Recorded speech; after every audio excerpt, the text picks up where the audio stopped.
மீனாட்சி பதிப்பகம் வழங்கும் சுருக்கெழுத்து ஒலிநாடா.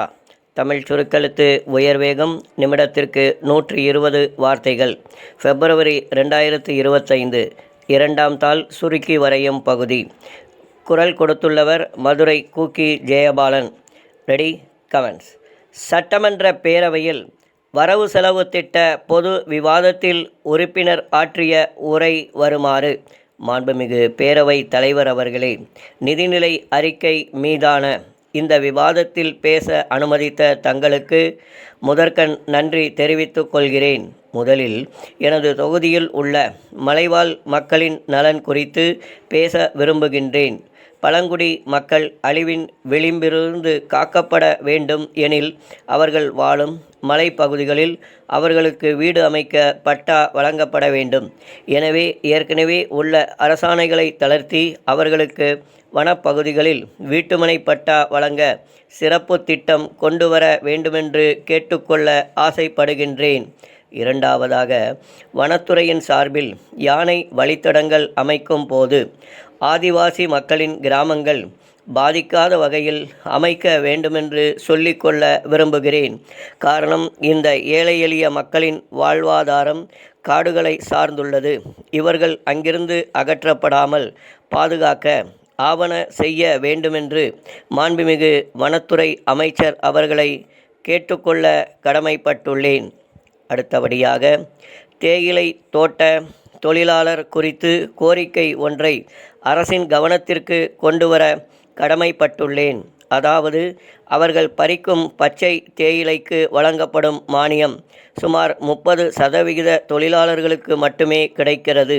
எனவே இந்த அரசு தாயுள்ளத்தோடு அனைத்து தோட்ட தொழிலாளர்களுக்கும் மானியம் கிடைக்க வழிவகை செய்ய வேண்டும் என்று இந்த சந்தர்ப்பத்தில் வேண்டிக் கொள்கிறேன். அடுத்தபடியாக, உள்ளாட்சி அமைப்புகளுக்கு தேர்தல்களை அறிவித்துள்ள இந்த அரசை நான் மனதார பாராட்டுகின்றேன். அதே சமயம் ஒன்றியம், பேரூராட்சி மற்றும் நகராட்சி தலைவர் பதவிகளுக்கு நேரடி தேர்தல் முறையை கொண்டு வர வேண்டுமென்று வலியுறுத்தி கூற விரும்புகின்றேன். அப்போதுதான் அவர்கள் எந்தவித கட்டுப்பாடுகளும் இன்றி மக்களுக்காக பணியாற்ற முடியும் என்பதை குறிப்பிட விரும்புகிறேன். தலைவர் அவர்களே, அடுத்து மருத்துவத்துறையில் அனைத்து மாவட்ட மருத்துவமனைகளுக்கும் தற்போது அவசர ஊர்திகள் வழங்கப்பட்டுள்ளதை இந்த சந்தர்ப்பத்தில் வரவேற்க கடமைப்பட்டுள்ளேன். அதே நேரத்தில் அதில் பணியாற்றும் தொழிலாளர்களின் பணியினை நிரந்தரமாக்க வேண்டுமென்று இந்த மாமன்றத்தின் வாயிலாக அமைச்சர் அவர்களை கேட்டுக்கொள்கிறேன். அடுத்ததாக, பள்ளிக்கல்வித்துறை குறித்து மாண்புமிகு முதலமைச்சர் அவர்களின் கவனத்திற்கு ஒன்றிரண்டு கருத்துக்களை கொண்டு வர விரும்புகின்றேன். சமீபத்தில் சமச்சீர் கல்வி குறித்த உச்ச நீதிமன்ற தீர்ப்பின் அடிப்படையில் நடவடிக்கை எடுக்கப்படும் என முதலமைச்சர் அவர்கள் அறிவித்துள்ளார்கள். அதன்படி புதிய கல்விக் கொள்கை ஆவணத்தை விரைவில் வெளியிடுமாறு அரசை வேண்டி விரும்பி கேட்டுக்கொள்ள கடமைப்பட்டுள்ளேன். மேலும் ஆரம்பப்பள்ளி ஆசிரியர்கள் குறித்த கோரிக்கையினை அரசின் கவனத்திற்கு கொண்டு வருகிறேன்.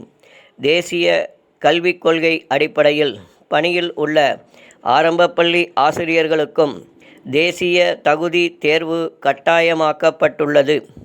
தமிழகத்தில் ஆரம்பப்பள்ளி ஆசிரியர்களுக்கு ஏற்கனவே சிறப்பான பயிற்சி அளிக்கப்பட்டுள்ளதால் இந்த தகுதி தேர்விலிருந்து விலக்களிக்க உதவி செய்ய வேண்டுமென்று கேட்டுக்கொள்ள ஆசைப்படுகிறேன்.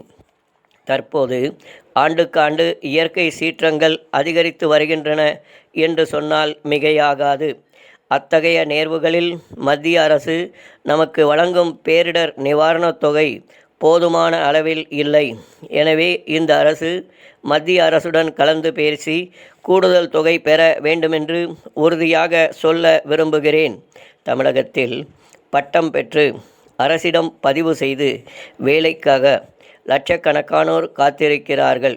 அவர்களுக்கு நிரந்தர அரசு பணி அளித்திட சிறப்பு தேர்வுகளை நடத்த கோரி அவையில் உரையாற்ற வாய்ப்பளித்த பேரவை தலைவர் அவர்களுக்கு நன்றி தெரிவித்து அமர்கின்றேன். ஸ்டாப்.